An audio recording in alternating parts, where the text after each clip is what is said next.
నమస్కారం కృష్ణారావు గారు. నమస్కారం. 2024 నూతన సంవత్సరంలోకి మనం అడుగుపెట్టాము.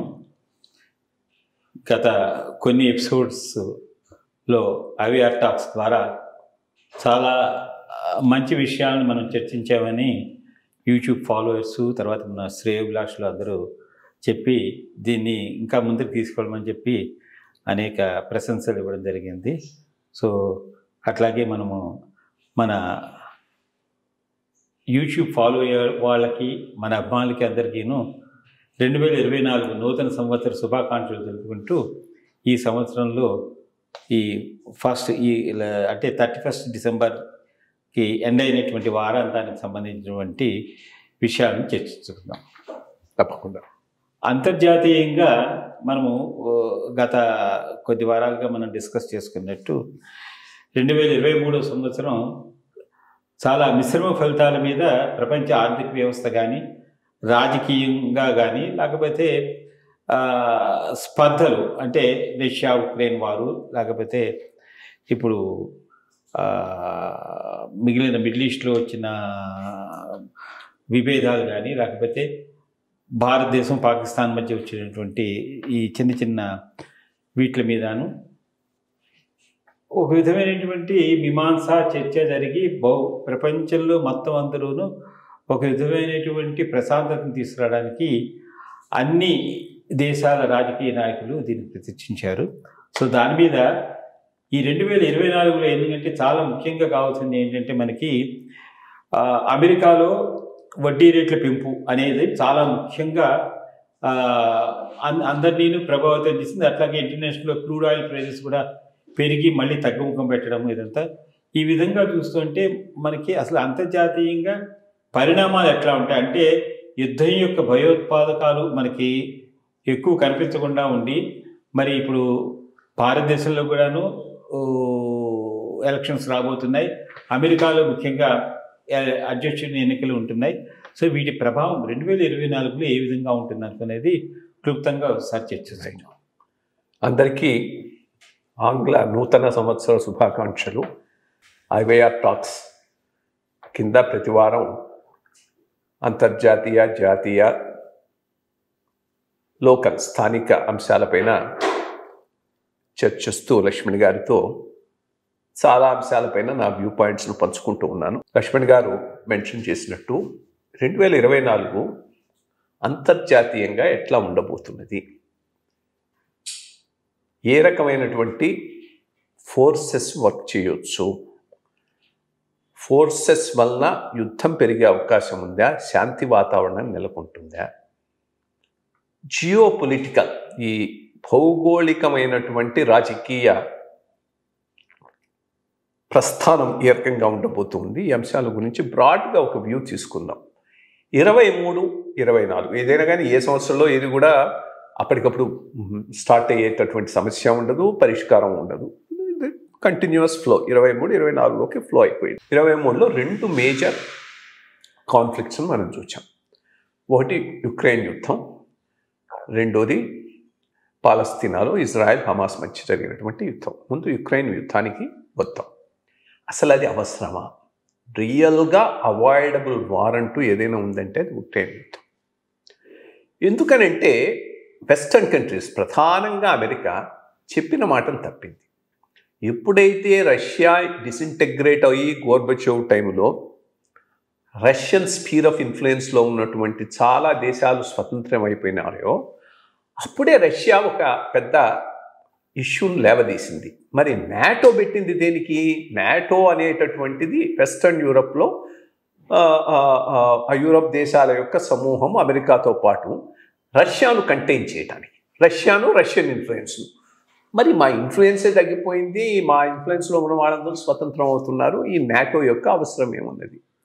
లేదు, దీనిని మేము పక్కకు విస్తరించాం, మీకు దగ్గరగా ఉన్న దేశాలకు విస్తరించమని చెప్పడం జరిగింది. దానికి వ్యతిరేకంగా వరుసగా పైన ఐ థింక్ 4-5 దేశాలను నాటోలో కలుపుకున్నాయి. యుక్రెయిన్ కూడా కలుపుకోవడానికి రెడీ అయినాయి. యూరోపియన్ యూనియన్లో కూడా వాటిని మెంబర్స్గా చేసుకున్నారు. ఇది యుక్రెయిన్ కలుపుకోవటం అంటే మన బ్యాక్ యార్డ్లోకి వచ్చి నా మిలిటరీ స్థావరం పెడతాను, నువ్వేం మాట్లాడాకన్నట్టు ఉంటుంది. రష్యా ఇంకా ఎక్స్పోజ్ అవుతుంది. అందుకని విధి లేని పరిస్థితుల్లోనే పుటిన్ యుక్రెయిన్ మీద యుద్ధం చేశాడు, కానీ కావాలని చేసిన యుద్ధం అయితే కాదు ఇది. రెండోది, యుక్రెయిన్లో కూడా రష్యన్ స్పీకింగ్ ఏరియా కొంత ఉంది. అక్కడ వాళ్ళు మాట్లాడేది రష్యను, కల్చర్ రష్యను, బట్ యుక్రెయిన్లో భాగం, వాళ్ళు కాస్త డిస్క్రిమినేట్ అవుతున్నారు. సో ఆ ఏరియాను కలుపుకోవాలనేది కూడా ఒక ప్రధానమైనటువంటి పాయింట్. దీనిని సరైన హామీ రష్యాకి ఇచ్చి అమెరికా గనక ముందుకు పోయి ఉంటే అసలు ఈ యుద్ధం వచ్చి ఉండేది కాదు. అమెరికా లీడర్షిప్, సిఐఏ వీళ్ళ సంకుచితమైన ఆలోచన ఏంటి అంటే రష్యాను దెబ్బకొట్టి వీకెన్ చేస్తే మనకు ప్రపంచంలో ఇంకెవరు పోటీ ఉండరు. అఫ్కోర్స్ చైనా ఎదురు ఉందనుకో, చైనా రష్యాలో ఒకదాన్ని తీసేసినట్టు అవుతుంది అనేది వాళ్ళ భావన. బట్ ఇక్కడ వాళ్ళు చేసిన రెండు పెద్ద తప్పిదాలు, ఈజీగా గెలుస్తాం అనుకున్నారు, గెలవలేదు. రెండోది, యుక్రెయిన్లో ఉన్నటువంటి ఆ ఎస్టాబ్లిష్మెంట్ కూడా ఏదో పెద్ద ప్రజాస్వామిక విలువలకు కట్టుబడినటువంటి వ్యవస్థ అయితే కాదు. వాడు జెలెన్స్కీ వాళ్ళు జస్ట్ లైక్ దట్ వచ్చారు, ఆటోక్రాటిక్ వాళ్ళు కూడా పంపింగ్ ఇన్ మనీ, ఇష్టం వచ్చినంత డబ్బులు ఈ వార కోసంగా మొత్తం యూరప్, అమెరికా కలిసి పంపించేసి ఆయుధాలను సరఫరా చేసినా కానీ యుక్రెయిన్ గెలవలేకపోతుంది. ఇన్ఫ్యాక్ట్ వాళ్ళు దాన్ని కరప్షన్లోకి దించేసేటటువంటి పరిస్థితి ఏర్పడింది. చాలా రోజులు జరిగింది. రష్యా సక్సెస్ఫుల్గా తాను తీసుకున్న ఏరియాను కంట్రోల్ చేసుకోగలిగింది. మొన్న లాస్ట్ స్ప్రింగ్లో కౌంటర్ అఫెన్సివ్ ఉంటుంది, గెలిచిపోతుంది యుక్రెయిన్ అంటూ ఓఎంఐ వెస్టర్న్ మ్యాగజైన్స్ ఎకానమిస్టులు ఇవి ఏవేవో రాసేశారు. ఏమీ జరగలేదు, కౌంటర్ అఫెన్సివ్ ఫెయిల్ అయిపోయింది. సో ఇప్పుడు యుక్రెయిన్ ఎక్స్పోజ్ అయింది, యుక్రెయిన్తో పాటు వెస్టర్న్ యూరప్ ఎక్స్పోజ్ అయిపోయింది, అమెరికా కూడా ఎక్స్పోజ్ అయింది. అమెరికాలో కూడా ఈ వాదన ఒకటి బయలుదేరింది, అసలు ఈ యుక్రెయిన్ వారు మనకు అవసరమా కాదు. ఎందుకు రెండు రకాలు ఆలోచిస్తున్నారా? నో చెప్పేటటువంటి వాడు. రష్యా వీకన్ అయ్యి చైనా ఫోల్డ్లోకి పోతే న్యూట్రల్గా ఉండే ఇంకో దేశం కూడా చైనాతో కలిసిపోతుంది కదా, అది అమెరికాకి అంత మంచిది కాదు కదా, దాన్ని మనం ఎందుకు సపోర్ట్ చేసే విధంగా దీన్ని ముందుకు తీసుకుపోతున్నాం అనే వాదన ప్రధానంగా రిపబ్లికన్స్తో ఒకటి మొదలైంది. సో రేపు డొనాల్డ్ ట్రంప్ కనుక గెలిచాడని అంటే తప్పకుండా ఇది ఆ వార్ను ఆపేస్తారు. ఇప్పుడు కూడా వాళ్ళు డబ్బులు ఇవ్వడానికి కాంగ్రెస్లో అడ్డుపడుతున్నారు రిపబ్లికన్స్. ఒక రకంగా రష్యా సర్వైవ్ కావటం, ఈ కాన్ఫ్లిక్ట్ నుంచి సక్సెస్ఫుల్గా బయటికి రావటం అనేటటువంటిది ప్రపంచానికి చాలా అవసరం. ఎందుకంటే రష్యా కొలాప్స్ అయిన తర్వాత 1990 ప్రాంతంలో ఇది యూనిపోలార్ వరల్డ్ అయిపోయింది. అమెరికా డామినేషన్, మొత్తం అంతా అమెరికా డామినేషన్. దానివల్ల ఇరాక్ వార్ జరిగింది, లిబియాలో వాడిని గడాఫీని లేపేశారు. ఇవన్నీ మామూలుగా అయితే జరిగి ఉండేవి కాదు, బైపోలార్ వరల్డ్ అయి ఉంటే. అటువంటి ఈ యూనిపోలార్ వరల్డ్ ఈరోజు క్రమంగా మల్టీపోలార్ వరల్డ్గా టర్న్ అయ్యేటటువంటి అవకాశం ఉంది. చాలా రీజనబుల్ స్ట్రెంగ్త్ ఉన్నటువంటి ఇతర దేశాలు ముందుకు వస్తున్నాయి. ఇండియా ఒకటి, చైనా ఎదురుగా ఉంటూనే ఉంది, రష్యా ఒక మేజర్ నేషన్, టర్కీ కూడా it's emerging as a important nation, Gulf nations because వాళ్ళ డబ్బులు కూడా చాలా బాగా ఉన్నాయి కదా వాళ్ళకి. అదేవి సౌత్ ఆఫ్రికా ఒకటి వాచ్ చేయాల్సింది, బ్రెజిల్ ఒకటి ఉంది. ఇట్లా మల్టీపోలార్ వరల్డ్ అయితే చిన్న దేశాలకు కొంత వాళ్ళకు కొంత వాయిస్ ఉంటుందనేటటువంటిది ఇది. సో ఈ రష్యా కనుక దీంట్లో ఇప్పుడున్న ఈ సక్సెస్ను కనుక మెయింటైన్ చేయగలిగితే స్లోగా అమెరికా వాళ్ళు చేసిన పని తప్పనేది ఒప్పుకోక తప్పదు. రష్యా గెలవటంతో రష్యా స్ట్రెంగ్తన్ అవుతుంది, రష్యా చైనా రిలేషన్షిప్ ఇంకా స్ట్రాంగ్ అయ్యేటటువంటి అవకాశం ఉన్నాయి. డిఫరెంట్ రీజన్స్లో వెస్టర్న్ యూరప్ కూడా స్లోగా అమెరికా యొక్క ఇన్ఫ్లుయెన్స్ నుంచి బయటికి పోవచ్చు. ఎందుకంటే ఈ మిస్అడ్వెంచర్ అంతా వెస్ట్ కాదు, ఇది అమెరికన్ మిస్అడ్వెంచర్. దీనికి అంత ఇష్టంగా జర్మనీ, ఫ్రాన్సు దీంట్లో పాల్గొనలేదు, అయిష్టంగానే పాల్గొన్నాయి. సో ఆ రిఫ్ట్ ఒకటి వైడన్ అయితే యూరప్ ఒక సపరేట్ బ్లాక్గా with an independent thinking emerge కావచ్చు. ఇంత మటుకు అమెరికన్ వ్యూ పాయింట్తో వెస్టర్న్ యూరప్ కూడా పోతూ ఉన్నది, అది జరగకపోవచ్చు. సో ఈ రకంగా మల్టీ పోలార్ వరల్డ్ ఏర్పడటానికి ఈ వార్ తప్పకుండా దోహదం చేయొచ్చు. ఆఫ్ కోర్స్ ఇండియా విషయం వరకు చాలా చాలా గొప్ప, ఐ మీన్ హ్యాట్స్ ఆఫ్ ప్రతివాడు మోడీ గారికి రియల్గా ఈ విషయంలో ధన్యవాదాలు చెప్పాలి. అంత క్రైసిస్లో గట్టిగా నిలబడి రష్యన్ ఆయిల్ని ఇంపోర్ట్ చేసుకోవటం అనేది భారత ఆర్థిక వ్యవస్థను స్థిరపరిచింది. రెండు, ప్రపంచ ఆర్థిక వ్యవస్థను కూడా స్థిరపరిచింది. ఈ అమెరికా శాంక్షన్స్కు భయపడిపోయి రష్యన్ ఆయిల్ మనం కనుక ఇంపోర్ట్ చేయకుండా కేవలం ఈ గల్ఫ్ ఆయిల్ మీద వీటి మీద ఆధారపడి ఉంటే తప్పకుండా ఆయిల్ ప్రైసెస్ $120 $130 పర్ బ్యారెల్ వెళ్ళిపోయి ఉండేవి. ఇండియన్ ఎకానమీ అఫ్ కోర్స్ పూర్తిగా నాశనం అయి ఉండేది. వరల్డ్ ఎకానమీ కూడా నో ఎక్సెప్షన్. మనం ఇంపోర్ట్ చేసుకోవటం, వీళ్ళు వెస్టర్న్ యూరోప్లో డబల్ స్టాండర్డ్స్ చూడు. వాడైతే రష్యా నుంచి ఇంపోర్ట్ చేసుకోవట, ఇండియాకు వచ్చి రిఫైన్ అయింది అయితే తీసుకుంటాట. సో ఆ రకంగా వాళ్ళు కూడా కొంతవరకు సేవ్ చేశారు, లేకపోతే హిట్ అయి ఉండేవి. ఈ మధ్యలో కాస్త వెనుజులా మీద రిస్ట్రిక్షన్స్ అవి తీసేయడంతో ఆయిల్ ప్రైసెస్ తగ్గాయి. సో అదో పెద్ద మేజర్ అచీవ్మెంట్ ఈ 1-2 ఇయర్స్లో మోడీ గారి గ్రేటెస్ట్ అచీవ్మెంట్లో అదొకటి చెప్పుకోవచ్చు. ఇది ప్రధానమైన ఒక కాన్ఫ్లిక్ట్. ఇక రెండోది ఇజ్రాయెల్ కాన్ఫ్లిక్ట్. ఇది సరే ఎప్పటి నుంచో ఉన్నది, 1948 నుంచి ఇజ్రాయెల్ ఫామ్ అయినప్పటి నుంచి చాలా హోస్టైల్ ఎన్విరాన్మెంట్లో ఫామ్ అయినటువంటి దేశం ఇజ్రాయెల్. రెండు, స్ట్రాటజిక్గా ఇజ్రాయెల్ను కాపాడుకోవటం మనకు అవసరము అని వెస్టర్న్ కంట్రీస్, అమెరికా ఆలోచించాయి కాబట్టి ఇజ్రాయెల్ సర్వైవ్ అయింది, లేకపోతే సర్వైవ్ అయి ఉండేది కాదు. దాంట్లో ఏమీ డౌట్ లేదు. అమెరికా ట్రెమెండస్ ఫండింగ్ చేసింది. బట్ రెండోది very intelligent people, dynamic people. So బ్రహ్మాండమైన ఎకానమీని అక్కడ వాళ్ళు ఎస్టాబ్లిష్ చేసుకోపోయినారు. ఎట్లా రిసోర్సెస్ లేని దేశంలో, రిసోర్సెస్ ఉన్న దేశంలో అయితే అది వేరే విషయం. ఏమున్నాయి వాళ్ళకి రిసోర్సెస్ ఏమీ లేవు, ఖనిజాలు లేవు పెద్దగా, వాటర్ లేదు, water desert area. But still ఒక థ్రైవింగ్ టెక్నికల్ ఎకానమీని ఎస్టాబ్లిష్ చేసుకొని ఉన్నారు. సరే చుట్టూ ఉన్న ఈ అరబ్ నేషన్స్ ఎప్పుడు దీన్ని కొట్టేయాలని చూస్తూ ఉంటే సరే 67 వార్ అది ఒక turn point. What they call as blitzkrieg. ఒక్క రోజు రాత్రి పోయి వీళ్ళ ఎయిర్పోర్ట్స్ అన్ని ధ్వంసం చేసేసారు. ఇక ఆమెను వీళ్ళ ఒక్క ఎయిర్లైన్, ఒక ఎయిర్క్రాఫ్ట్ కూడా ఫ్లై చేసే అవకాశం లేదు. సో మొత్తం స్కైస్ అన్ని ఇజ్రాయెల్ ఆక్యుపై చేసేసి అటు గోలాన్ హైట్స్, సెనాయ్ డెజర్ట్, ఇటు ఈజిప్ట్ సైడ్ వీటినన్నింటినీ ఆక్రమించేసింది. సరే ఆ పైన కొంత ఈ పాలస్తీనియన్స్ అక్కడ ఉండటం ఇది జరుగుతుంది. ఇప్పుడు వీళ్ళు ఇది చాలా చాలా హేయమైన చర్య. ఎవరో ఒకరు అన్నట్టు గాజా స్ట్రిప్లో పీస్ఫుల్గా ఉండి డెవలప్ చేసుకుంటే చాలా బ్రహ్మాండమైన ఫ్యూచర్ వాళ్ళకు ఉండేది. దాని మీద కాన్సన్ట్రేట్ చేయకుండా ఎంతసేపటికి ఇజ్రాయెల్ను ధ్వంసం చేద్దామనే ఉద్దేశంతో October 7 చేసినటువంటి ఆ దుశ్చర్య దీనికి దారి తీసింది. ఈరోజు అది జరుగుతుంది. కానీ ఎప్పటికైనా ఇక్కడ 2 నేషన్ థియరీ అవసరం, ఎవరం కాదని లేవు. పాలస్తీనియన్స్ అక్కడ ఉన్నారు, ఎక్కడికి పోలేరు, తీసేయలేవు వాళ్ళను.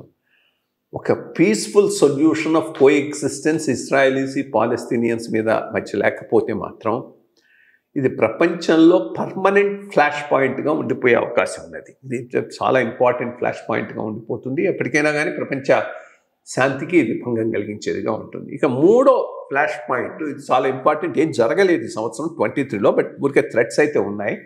తైవాన్ మాదే అని చైనా చెప్పటం, ఇది అన్నిటికన్నా పెద్ద మేజర్ ఫ్లాష్ పాయింట్ కావచ్చు ఫ్యూచర్లో. ఇండియాకు కూడా ఒక స్టాండ్ తీసుకోవాల్సిన అవసరం రావచ్చు దీని మీద. తైవాన్ సరే అది ఒక పెద్ద హిస్టరీ. అసలు యాక్చువల్గా కమ్యూనిస్ట్ చైనా కాదు, ఇది నేషనలిస్ట్ చైనా. వాడు షాంఘై షేక్ అనేవాడు రూల్ చేస్తూ ఉండేవాడు. ఆ పైన మావు చేసి కల్చరల్ రెవల్యూషన్ తీసుకొచ్చి లాంగ్ మార్చ్ చేసి ఇది చేసి వాడిని నెట్టేశాడు అక్కడి నుంచి. ఆ షాంఘై షేక్తో వచ్చినటువంటి ఆ చైనీస్ అందరూ ఈ ఫార్మోసా ఐలాండ్ అనేవాళ్ళు. అప్పట్లో దీన్ని తైవాన్ను ఫార్మోసా ఐలాండ్లో ఉన్నారు. ఇప్పుడు చైనాకు వీళ్ళకి అసలు సంబంధమే లేదు. చైనా కమ్యూనిస్టు, వీళ్ళ డెమోక్రసీ, సిస్టమ్సే డిఫరెంట్. వీళ్ళదే లిబరల్ వెస్టర్న్ క్యాపిటలిజం, వాళ్ళదా కమ్యూనిజం. సో ఇప్పుడు వాడు తీసుకుంటానన్నా దీన్ని ఇంటిగ్రేట్ చేసుకోవడం కూడా అంత ఈజీ అయినటువంటి విషయం కాదు. సో ఒక డివిజన్ వచ్చింది. ఆ డివిజన్ ఎప్పటి నుంచో వచ్చింది, ఆల్మోస్ట్ ఆల్ 50-60 years. ఇప్పుడు అదంతా తీసేసి నేను తీసేసుకుంటా ఉంటాం, అర్థం లేని మాట. బట్ చైనా ఏది మాట్లాడినా అర్థం లేకుండానే మాట్లాడుతుంది. లడఖ్ అంతా మాది, అరుణాచల్ ప్రదేశం తమాది, టిబెట్ న్యాసిటీస్గా కబ్జా చేసింది. సో ఎప్పటికైనా దాని మీద చాలా ఫర్మ్గా ఉన్నట్టున్నారు చైనీసు. అమెరికా కూడా ఇంత మటుకు ఫర్మ్గా ఉంది. ఎంత ఫర్మ్గా ఉంటుందనేది తెలియదు. అమెరికా గట్టిగా ఉంటే మాత్రం ఇది డెఫినెట్గా వరల్డ్ వరకు దారి తీసేటువంటి పరిస్థితులు తప్పకుండా అక్కడ ఉండొచ్చు. అందులో ఇదంతా సౌత్ చైనా సీ, మ్యారిటైమ్, వాటిని ప్రొటెక్షను, సో చాలా వాటితో ఉన్నది వాచ్ చేయాలి. ఇన్ఫ్యాక్ట్ ఈ రెండింటికన్నా ఇది మోర్ సెంట్రల్ మేజర్ కాన్ఫ్లిక్ట్ జోన్గా నేను పరిగణిస్తాను ఫ్యూచర్. సో 2024లో మనకి ఈ తైవాన్ ఇష్యూ అనేది ఒక మేజర్ ప్రాబ్లం అవుతుందని మనం 24లో కావచ్చు, 28లో కావచ్చు, బట్ అయ్యే అవకాశాలు అయితే ఉన్నాయి. Very good. ఇప్పుడు మనం జాతీయ అంశాలకు వస్తే ఇటీవలే గవర్నమెంట్ ఆఫ్ ఇండియా వాళ్ళకి అట్లాగే ఈ అస్సాం గవర్నమెంట్కి ఉల్ఫా ఉగ్రవాదులకి మధ్య ఒక అగ్రిమెంట్ అనేది అండర్స్టాండింగ్ సైన్ చేశారని అంటున్నాను. అసలు ఈ నార్త్ ఈస్ట్లో ఈ ఇన్సర్జెన్సీ అనేది ఎలా వచ్చింది, దాన్ని ఈ అగ్రిమెంట్ వలన మనము ఇప్పుడు అంతర్జాతీయంగా మనం అనుకున్నాం, మనం లోకల్గా మనకు వచ్చే వీటిని కూడాను మనం ఇటీవల మనం చూస్తే ఆల్మోస్ట్ అందరూ భయభ్రాంతులైపోయి స్కూల్స్, కాలేజ్, ఇన్స్టిట్యూషన్స్ అన్ని క్లోజ్ చేయడము, చాలా మటుకు అశాంతత, అభద్రత ఉంది. సో దీని మీద ఈ అగ్రిమెంట్ వలన మనకి ఏమైనా శాంతియుత పరిస్థితులు రాగలవా? దీన్ని గవర్నమెంట్ ఆఫ్ ఇండియా ఏ విధంగా ట్యాకిల్ చేసింది, చేయబోతుంది అనే దాని మీద కొంచెం వివరణ. నార్త్ ఈస్ట్ ఇది 7 సిస్టర్స్ అంటారు, అక్కడ 7 రాష్ట్రాలు ఉన్నాయి. ఒక చిన్న about I think 20 kilometres stretch ఉన్న చికెన్ స్నెక్ ఏరియా ద్వారా అది మనకు కనెక్ట్ అయి ఉంది. వీళ్ళంతా బంగ్లాదేశ్కి ఏరియా యాక్సెసిబిలిటీ మెయిన్లాండ్ ఇండియా కొద్దిగా దూరంగా ఉన్నది, అదొక పాయింట్. రెండవది, మొదటి నుంచి కూడా దీనికి ఒక సపరేట్ ఐడెంటిటీ, కల్చరు, వాళ్ళలోనే ట్రెమెండస్ డైవర్సిటీ ఉంది, అది యాక్సెప్ట్ చేయాలి. ఇక్కడికి మొఘల్స్ వెళ్ళారు, ఒక మొఘల్ రూల్లో అంతకుముందు కూడా హిందూ రాజులు ఉండేవాళ్ళు, అహోం డైనాసిటీ ఇవి ఉన్నటువంటి ప్రదేశం, దాంట్లో ఏమీ ఇది లేదు. ఇన్ఫ్యాక్ట్ మొఘల్స్ అస్సాం కాంకర్ చేయలేకపోయినారు, అంత స్ట్రాంగ్గా ఫైట్ ఇచ్చారు ఇక్కడ. బట్ ఇక్కడ ఇంటర్నల్గా వాళ్ళకే కాన్ఫ్లిక్ట్ ఉంది. ఒకటో మేము ఆడి నుంచి పోతూ ఉంటే పోయినాం, ఆ ఏరియా అంతా అస్సాము, అరుణాచల్ ప్రదేశ్. మేము అబ్జర్వ్ చేసింది ఏంటంటే అరుణాచల్ ప్రదేశ్ వాడు అస్సాం వాడిని ఎక్స్ప్లాయిటర్ కింద పరిగణిస్తాడు, అస్సాం వాడు బెంగాలీ వాడిని ఎక్స్ప్లాయిటర్ కింద పరిగణిస్తారు. అటువంటి స్ట్రాంగ్ యాటిట్యూడ్స్ లోకల్ పీపుల్లో ఉన్నాయి. దానికి తోడు ఈ అస్సాంలోనే ఒక ఏరియాలో బోడోస్ అని వీళ్ళు సపరేట్ ట్రైబల్స్ ఉన్నారు, అదొకటి. ఈ అస్సాం వేరే విషయం, అస్సాము సపరేట్ కావాలి అనేది, అస్సాంలో ఇదంతా మొదలైంది బేసిక్గా 1971 కదా, అది బంగ్లాదేశ్ వార్ తర్వాత ట్రెమెండస్గా రెఫ్యూజీస్ వచ్చేసారు, చాలామంది అక్కడ సెటిల్ అయిపోయినారు, బోత్ హిందూ ముస్లిం. దాంతో లోకల్గా కాన్ఫ్లిక్ట్స్ వచ్చాయి, వాళ్ళు భూములు తీసేసుకోవటం, దీనివల్ల ప్రాబ్లమ్స్ వచ్చాయి. అప్పటి నుంచి విరగొట్టుకుంటూ ఉన్నాయి. సో దానిని వాళ్ళను బయటికి పంపించాలని అస్సామీస్ ఫర్ అస్సామీసు, బెంగాలీస్ను తరిమేయాలని ఒక పెద్ద స్టూడెంట్ ఎజిటేషనే నడిచింది. స్టూడెంట్ ఎజిటేషన్ నడవటమే కాదు, వాళ్ళు ఆ పైన పవర్లో కూడా వచ్చారు, నాడు మహాసాని వీళ్ళందరూ ఉండేవాళ్ళు. దానికి డిస్టింక్ట్గా ఈ United liberation front of Assam అనేది మేము సపరేట్ అయిపోతాం, మిలిటెంట్గా చేస్తామని చెప్పి 1990 ప్రాంతాల్లో మొదలైంది. చాలా కృత్యాలు చేశారు, చాలామందిని చంపేశారు, కొంతకాలం పాపులర్గా ఉంది. చాలా తర్వాత అప్పుడు ఆయన ఉండేవాడు పార్థసారథి అని, అక్కడ డిప్యూటీ కమిషనర్ ఒకటి ఉండేవాడు, ఐఏఎస్ ఆఫీసర్. ఆయన సీట్ కింద బాంబు పెట్టి చంపేశారు అప్పుడు, he was district collector. So ఇది చాలా నడిచింది. ఇప్పుడు ఒకటి ఏందనంటే స్లోగా వాళ్ళు ఎక్స్పోజ్ అయిపోయినారు, ఇది బాగా డబ్బులు గుంజటం, ఎక్స్టార్షన్స్, కిల్లింగ్స్తో ప్రజల నుంచి సపోర్ట్ పోయింది. ప్రజల నుంచి సపోర్ట్ పోతే రైట్ టైం వాళ్ళలో ఒక ఫ్యాక్షన్ ముందుకు వచ్చింది, మిగిలిన ఫ్యాక్షన్ కూడా ఐ థింక్ స్లోగా తెచ్చుకునేటటువంటి అవకాశాలు ఉన్నాయి. మోర్ ఇంపార్టెంట్లీ ఇప్పుడు ఈ అస్సాం ఐడెంటిటీ బేస్డ్గానే గవర్నమెంట్ అక్కడ జరుగుతున్నది. హిందూ అస్సాం ఐడెంటిటీ అనేది ఒక స్ట్రాంగ్గా వచ్చేసింది, అందుకనే బీజేపీ గెలవగలిగింది, లేకపోతే గెలిచి ఉండేది కదా. అక్కడ ఉన్న Assam identity non Hindu Assam identity అంటే బీజేపీకి అసలు ఛాన్సే ఉండేది కాదు.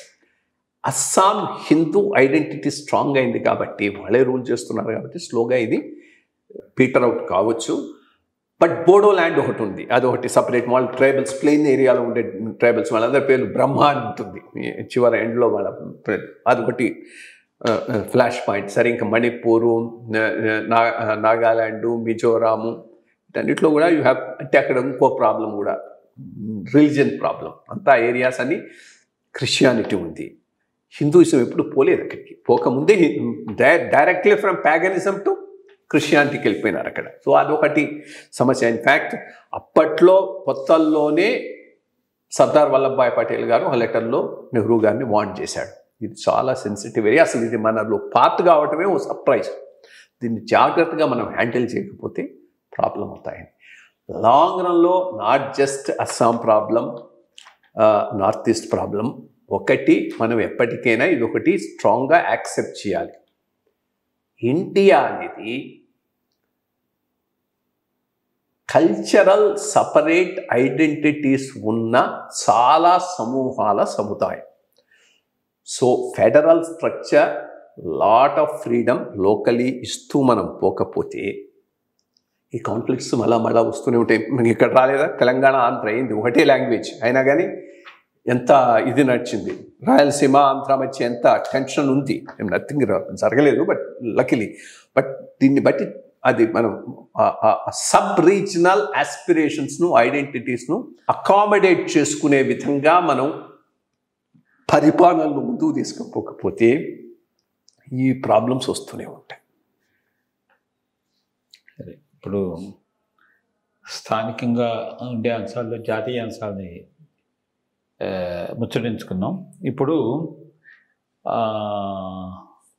ఆంధ్ర తెలంగాణ ఈ రెండు రాష్ట్రాలకు సంబంధించి మనకి ఇప్పుడు తెలంగాణలో కాంగ్రెస్ ప్రభుత్వం కింద అధికారంలోకి వచ్చిన తర్వాత ప్రజలకు వాళ్ళు యాజ్ అన్ ఎలక్షన్ మేనిఫెస్టో ఈ 6 తిలోదక ఇన్సెంటివ్స్ కానీ లేకపోతే ఏదైనా హామీలు ఇవ్వడంతో ఉచిత బస్సు ప్రయాణాలు, అలాగే రేషన్ కార్డులు, ఒక్కొక్కరిని ఎంత చెప్పి ప్రజా దర్బార్ కింద పెట్టి అనేక లక్షల మంది అర్జీలు ఇవ్వడం పెట్టారు. ఇంకా టైం ఉంది. ఈ దీంట్లో ఎవరి కావాల్సిన వాళ్ళు ప్రస్తావించడం జరిగింది. దీన్ని ఏ విధంగా పరిష్కరించగలరు దీని మొత్తం అంతాను? ఓకే, ముందు దీన్ని మాట్లాడదాం, then we go to Andhra. ఒకటి మనకు సామెత ఉంది కదా, నిండు బండికి తట్టెడు పేడే ఎక్కువని. అది సరిగ్గా తొలగటానికి రెడీగా ఉందా, ఒక బండి వేస్తే కింద పడిపోతుంది. ఈరోజు తెలంగాణ పరిస్థితి కానీ ఆంధ్ర పరిస్థితి కానీ అది ఉన్న ఫైనాన్సెస్ అన్నీ ఖాళీ చేశారు, ఇష్టం వచ్చినట్టు పనిచేశారు, కరప్షన్ ఫెసిలిటేట్ చేసేటటువంటి ప్రాజెక్టుల మీద ఖర్చు పెట్టారు. ఖాళీ ఖజానాలను ఇప్పుడు ఇక్కడేమో ఈ గవర్నమెంట్కి అప్పగించారు, రేపు మరి ఆయన వస్తాడో ఇంకోళ్ళు వస్తే వాళ్ళకి అప్పగిస్తాడో చూడాలి. దీని నుంచి ఈ హామీలను ముందుకు తీసుకుపోవటం జస్ట్ నెక్స్ట్ టు ఇంపాసిబుల్. ఈ గవర్నమెంట్ ఎక్స్పోజ్ కావటం అనేది చాలా చాలా త్వరగా అవుతుంది, దాంట్లో ఏమీ డౌట్ లేదు. ఎందుకంటే పాపులిసానికి కూడా ఒక లిమిట్ ఉంది. పాపులిసానికి నీకు లిమిట్ ఎవరికి ఇస్తారు? బడ్జెట్ గీస్తుంది. డబ్బు లేకపోతే ఏం పాపులిజం చేసి ఏం మాత్రం ఏం చేయగలుగుతాం? ఇంకా ఈ అర్జీల విషయం అంటారా, అర్జీలు ఇస్తూ ఉంటారు జనాలు. ఇన్ఫ్యాక్ట్ నెల్లూరు జిల్లాలో శంకరన్ గారని ఆయన కలెక్టర్ ఉండేవాడు, నీకు తెలిసి ఉంటుంది. అప్పుడు 60s, 67 ఆ ప్రాంతాల్లో చాలా పాపులర్ కలెక్టర్. ఆయనకు అర్జీలు ఇవ్వటానికి బారులు తీరేవాళ్ళు. ఓ జోక్ కూడా ఉండేది. ఆ ప్రాంతంలో నెల్లూరు జిల్లా చాలా పెద్ద జిల్లా, ఆ పైన ప్రకాశం జిల్లా కూడా ఏర్పడక ముందు మాట ఇది. ఫార్దెస్ట్ పాయింట్ దర్శి దొనకొండ కూడా ఉండేవి దాంట్లో పాయింట్గా, ఆల్మోస్ట్ ఆల్ 220 కిలోమీటర్స్ దూరం. అప్పుడు కార్లు గీళ్ళు లేవు కదా, ఏసీ లేదు, కారు లేదు, జీపే. ఈయన పాపం జీప్ వేసుకొని కష్టపడి ఆ దర్శి గెస్ట్ హౌస్కు చేరి బాత్రూమ్ పోతుంటే అక్కడ 10-20 మందో 40 మందో నిలబడి ఉండేవాళ్ళ సార్ అర్జీ. సో ఇది ఉంది. ఈరోజు ఇక్కడ ఈ అర్జీ వేలు చూస్తున్నా కానీ భయం వేస్తున్నది ఒక రకంగా. పార్ట్ ఆఫ్ ఇట్ పాత ప్రభుత్వం రెస్పాన్సిబుల్. ఎంత వాళ్ళు ఎక్స్క్లూజివ్గా ఉండిపోయినారంటే ప్రజలతో కనెక్ట్ కాలేకపోయినారు, దాంతో ఇవి బాగా వచ్చాయి. బట్ ఏమున్నాయి అర్జీలు? ఫర్ ఎగ్జాంపుల్ మా ఇన్స్టిట్యూషన్తో ఒక గర్ల్ను వాళ్ళు టీవీ ఛానల్ వాడు ఇంటర్వ్యూ చేశారు. ఆ క్యూలో నిలబడి ఉంటే ఇంటర్వ్యూ చేసిన వాళ్ళు ఆ అమ్మాయిని ఇంటర్వ్యూ చేశారు. ఏమా ఇక్కడ ఉన్నామంటే, అవును మాకు స్కాలర్షిప్ శాంక్షన్ కాలేదు, స్కాలర్షిప్ శాంక్షన్ కాలేదు కాబట్టి ఫీజు అట్లీస్ట్ పార్ట్గా నేను కట్టమని మేనేజ్మెంట్ అడుగుతుంది, ఎందుకంటే జీతాలకు డబ్బులు లేవని.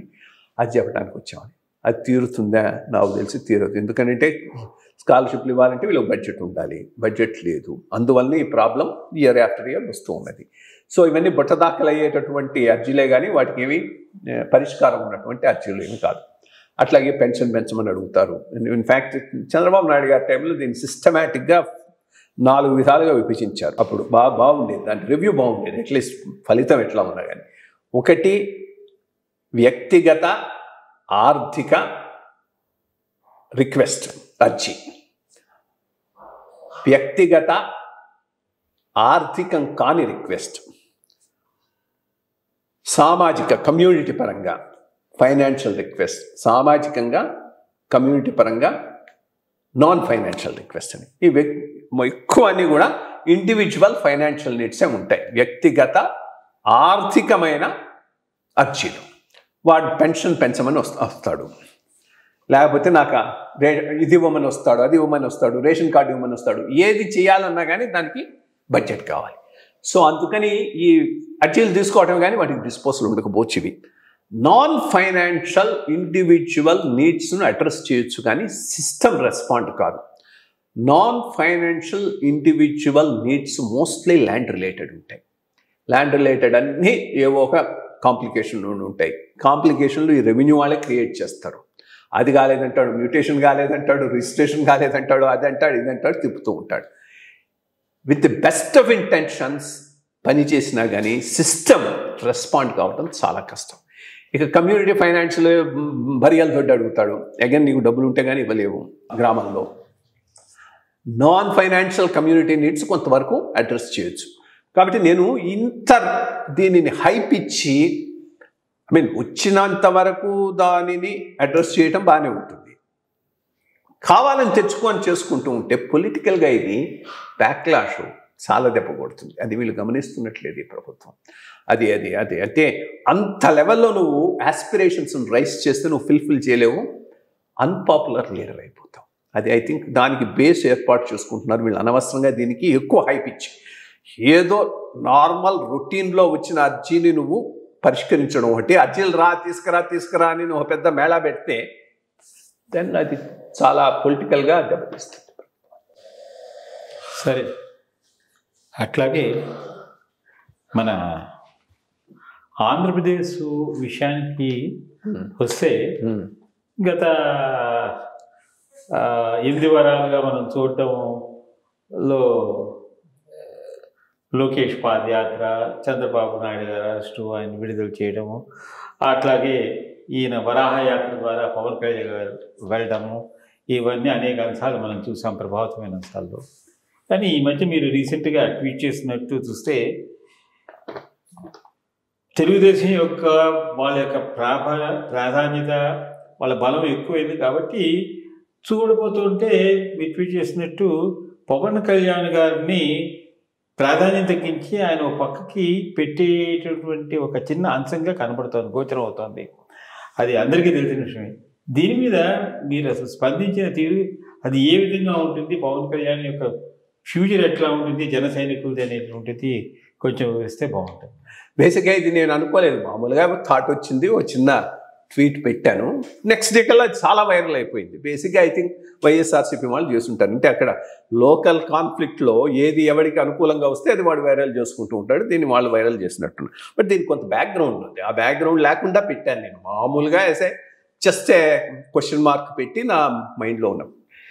అంటే నేను కానీ చాలామంది కానీ ఆంధ్రాలో ఒక పెద్ద లోకల్ డిమాండ్ అనొచ్చు, ఒక పాపులర్ అర్జునది, ఈ రెండూ కాకుండా ఒక మూడో ప్రత్యామ్నాయం వస్తే బాగుంటుందనే దాంట్లో సంశయమే లేదు. అది జనరల్ పబ్లిక్ ఫీలింగ్. ఇటు ఇది ఒక కుల కుటుంబ వారసత్వ రాజకీయం వైఎస్ఆర్సీపీ, తెలుగుదేశం కూడా సేమ్ కుల కుటుంబ వారసత్వ రాజకీయం. ఈ రెండిటికి మధ్య ఒక మూడో ఆల్టర్నేటివ్ ప్రత్యామ్నాయం వస్తే తప్పకుండా ఆంధ్ర ప్రజలు ఆదరించుండేవాళ్ళు. అది తీసుకొచ్చేటటువంటి గొప్ప అవకాశాన్ని పవన్ కళ్యాణ్ గారు పోగొట్టుకున్నాడు అనేది నా భావన. దాంట్లో ఎట్లా పోగొట్టుకున్నాడు? ఫస్ట్ థింగ్ బీజేపీ చాలా క్లియర్గా ఉంది ఇష్యూలో. ఆ మూడో ప్రత్యామ్నాయం కోసమే ట్రై చేయాలని ఇతని కోసం చాలా వేచి, చాలా పేషెంట్గా ఇతనే వెళ్ళాడు వాళ్ళ దగ్గరికి. వాళ్ళు గెలిపించిన వెంటనే మీతో ఉంటానని వెళ్ళాడు, కానీ ఆ పైన రెస్పాన్స్ ఇవ్వలేదు. అది కొంత సరిగ్గా లేదు, ఎబ్బెట్టుగా ఉంది. ఇన్ఫ్యాక్ట్ సరిగ్గా సంవత్సరం క్రితం వాజ్పేయి గారి బర్త్డేకు విజయవాడలో మీటింగ్ ఒకటి ఆర్గనైజ్ చేసి నన్ను రమ్మన్నారు, మాట్లాడటానికి వెళ్ళారు. జనసేన వాళ్ళు మనతోనే ఉన్నారు కదా, వాళ్ళని కూడా పిలుస్తామని పిలిచారు. ఎవరిని పంపించారు? డిస్ట్రిక్ట్ లెవెల్ ఫంక్షనరీస్ని పంపించారు. కావాలి, కొంత ఇన్సల్టింగ్గా కూడా ఉండింది బీజేపీకి. మరి బీజేపీ దీన్ని ముందుకు తీసుకుపోవాలనేటటువంటి ఉద్దేశంతోనే దీన్ని వాళ్ళు చేశారు. ఆయనకున్న కాస్త కరిస్మా, పాపులారిటీ, వీళ్ళ ఆర్గనైజేషన్ బట్టి ఓ మూడో ప్రత్యామ్నాయం వచ్చి ఉంటే తప్పకుండా రాష్ట్రంలో హంగ్ వచ్చి ఉండేది. ఆయనకు ఇండివిజువల్గా కూడా ఆయనకు మంచి ఊపునిచ్చి ఉండేది. అన్ఫార్చునేట్ అది వదిలేసిన అంత త్వరగా రెస్పాండ్ అయ్యి టీడీపీకి తన చెయ్యి ఇచ్చుండొచ్చా, ఇంకొంత బెట్టుగా ఉండున్నా బార్గెనింగ్ బాగుండుండేది. ముందే కాడి పడేసి, ఏది మూడో ప్రత్యామ్నాయం కాడి, నేను వాళ్ళతో ఉండిపోతానని ముందుకు పోయి ఆ యువగలం దీంట్లో పాల్గొన్న తర్వాత ఈయనకంటూ ఉన్న ప్రాధాన్యం తగ్గిపోయినట్టే కదా. బేసిక్గా జగన్ కళ్యాణ్ గారి మీద యాంటీ సెంటిమెంట్ ట్రెమెండస్గా ఉంది. అది ఎక్కడనో ఒక చోట కాన్సన్ట్రేట్ కావటానికి చూస్తూ ఉంది. ఈయన ఒక పోల్గా ఉండుంటే కొంత ఇటు కాన్సన్ట్రేట్ అయ్యి ఉండేది, దాని రిజల్ట్ హంగుండి ఉండేది. ఇతను ఎప్పుడైతే వాళ్ళ సైడ్ వెళ్ళిపోయినారో, అది పెద్ద ఆర్గనైజేషన్, ఆయన స్టేచర్ కూడా చాలా పెద్ద స్టేచర్ చంద్రబాబు నాయుడు గారి. సో ఇప్పుడు తెలుగుదేశం బలపడింది. ఈ యాంటీ ఎస్టాబ్లిష్మెంట్ సెంటిమెంటు ఓటు తెలుగుదేశానికి వెళ్ళిపోతుంది, జనసేనకి రావట్లేదు. బీజేపీ సరే, ఫర్ వెరైటీ ఆఫ్ రీజన్స్ సరైనటువంటి నాయకత్వం లేకపోవటం, ఆర్గనైజేషన్గా అంత ఇది లేకపోవటం, మోర్ ఇంపార్టెంట్లీ అన్నిటి మించి ఎల్లో మీడియా చేసిన దుష్ప్రచారం, ఏదో వాళ్ళు చేయలేదు ఇది అని దాన్ని విపరీత లెవెల్కి తీసుకుపోయినారు. ఎందుకంటే వాళ్లకు తెలుగుదేశాన్ని నిలబెట్టడం అనేది ఎల్లో మీడియాకు, ఎల్లో మేధావులకు అది వాళ్ళ రాజకీయ, ఆర్థిక, వాణిజ్య అవసరం. అది ఉంటేనే ఇవన్నీ నెగ్గుకుంటూ వస్తాయి. సో ఈ ప్రాసెస్లో తెలుగుదేశం బలపడింది, జనసేన వీకన్ అయిపోయింది. రేపు బార్గెన్ అయినా కానీ పెద్దగా వాళ్ళు పట్టించుకోకపోవచ్చు in terms of number of seats. చూస్తూ ఉంటే కొంత ఆ ఇనిషియేటివ్ ఈయన చేతి నుంచి వెళ్ళిపోయిందనేది అది ఆ ట్వీట్ యొక్క బ్యాక్గ్రౌండ్. దాన్ని చేసింది. చూద్దాం, మంచి అవకాశాన్ని ఒకదాన్ని వదిలేశారు. మళ్ళా అటువంటి అవకాశం రావడం కష్టం. ఈ రెండు ఒకళ్ళు వైఎస్ఆర్సీపీ, తెలుగుదేశము రెండు పాలిస్తూ ఇద్దరు సరైన పరిపాలన ఇవ్వకపోతే వీళ్ళ మీద ద్వేషంతో వాళ్లకు, వాళ్ళ మీద ద్వేషంతో వీళ్లకు ఇట్లా వెళ్ళిపోయే అవకాశం ఉన్నది. అటువంటిప్పుడు మూడో ప్రత్యామ్నాయం నిలదొక్కుకోవడం కష్టం. మొన్న అవకాశం ఉండింది, ఆ అవకాశాన్ని ఆయన చేతుల వేసుకున్నాడని నా భావన. ఇప్పుడు ఐ థింక్ పెద్ద ఇది ఉండకపోవచ్చు. నేను అనుకోవటం అడ్వాంటేజ్ టీడీపీ లాగానే ఉంది. చూడాలి మరి బీజేపీ డెసిషన్ తీసుకుంటుంది దాన్ని బట్టి. అంటే ఇటీవల మళ్ళీ గత 2-3 రోజుల్లో అక్కడ మళ్ళీ వైఎస్ఆర్సీపీ నుంచి చాలా మంది అంటే కాంగ్రెస్లోకి పయనం అవుతారని, అలాగే వైఎస్ షర్మిల గారు కూడా కాంగ్రెస్లో చేరదారని ఇట్లాంటివేవో వార్తలు వస్తూనే ఉన్నాయి. దానివలన తెలుగుదేశంపై అడ్వాంటేజ్ అవుతుంది, కానీ అంటే ఓట్లు ఉండేవి చీలి వాళ్ళు బలపడడానికి అవకాశం ఉంటుంది. దీని మీద ఏమైనా కాంగ్రెస్కి ఏ విధమైన, అంటే ఓల్డ్ కాంగ్రెస్ పీపుల్ అందరినీ వాళ్ళు బ్యాక్కి రమ్మని చెప్పి ఇన్వైట్ చేయడము, తెలంగాణలో లాగా మళ్ళీ కాంగ్రెస్ కూడా అక్కడ ఏదైనా ప్రభుత్వాన్ని ఏర్పాటు చేయడానికి అవకాశం ఉంటుందా, లేకపోతే టోటల్గా ఓట్లని చేరి హంగ్ గవర్నమెంట్ లాంటిది వస్తుందా అనేది కూడా? హంగ్ రాదు, కాంగ్రెస్ ప్రభుత్వం ఏర్పాటు చేసే అవకాశము రెండూ లేవు. ఎందుకనంటే యాంటీ ఎస్టాబ్లిష్మెంట్ ఓటు ఎప్పుడు చేయలేదు. అది ఎంత ప్రతితడ అది ఎవరైతే చూసినా హిస్టారికల్గా ఇప్పుడు జగన్మోహన్ రెడ్డి గారు ఎన్టీ రామారావు గారి కన్నా కరిస్మాటిక్ లీడర్ అయితే కాదు కదా. ఆయనకు కరిస్మా ఉంది. ఈరోజు ఈయన చేసిన పాపులిస్ట్ మెజర్ల కన్నా ఎక్కువ ఆ రోజున్న బడ్జెట్కి ఆయన చేశాడు. ఇది ₹2 బియ్యము, ఇది తెలుగు గ్రామీణ క్రాంతి పథకం అని అదని ఇదని ఏవేవో పెట్టాడు. ఇన్ఫ్యాక్ట్ ఆయన వెళ్ళేటప్పటికి మొత్తం ఖజానాన్ని ఖాళీ చేసేసాడు. ఇప్పుడు ఈయన ఏం చేశాడో అది సేమ్ రిపీట్ థింగ్ ఆయన చేశాడు. చేసి 89, 90 ఎలక్షన్స్లో ఏమైంది, ఓడిపోయినాడు. ఎందుకు? ఎవరైతే నష్టపోయినారో ఆ వర్గాలు సాలిడ్గా అగెన్స్ట్గా ఓట్ చేస్తారు. Teachers, some communities which were employees, వీళ్ళంతా సాలిడ్గా అగెన్స్ట్గా ఓట్ చేశారు. దాంతో ఓడిపోయింది. ఇప్పుడు అదే జరగబోతుంది ఆంధ్రాలో. ఎవరెవరైతే ఎంప్లాయీస్ వీళ్ళు ఎవరైతే అడ్వర్స్గా ఎఫెక్ట్ అయినారో వాళ్ళు 100% సాలిడ్గా. ఈ చిన్న ఏవో మేము పంచాం వాటి వల్ల వస్తాయన్న ఓట్ బ్యాంకులు సహం వస్తాయి, సహం రావు. సో అందువల్ల ఐ థింక్ కొంత అడ్వాంటేజ్ టీడీపీ ఉందనేది ఒప్పుకోవాలి. దాంట్లో ఏమి డౌట్ లేదు. For more updates, like, comment, subscribe to our channel. Hey darlings, గంటని click చేయడం మర్చిపోకండి.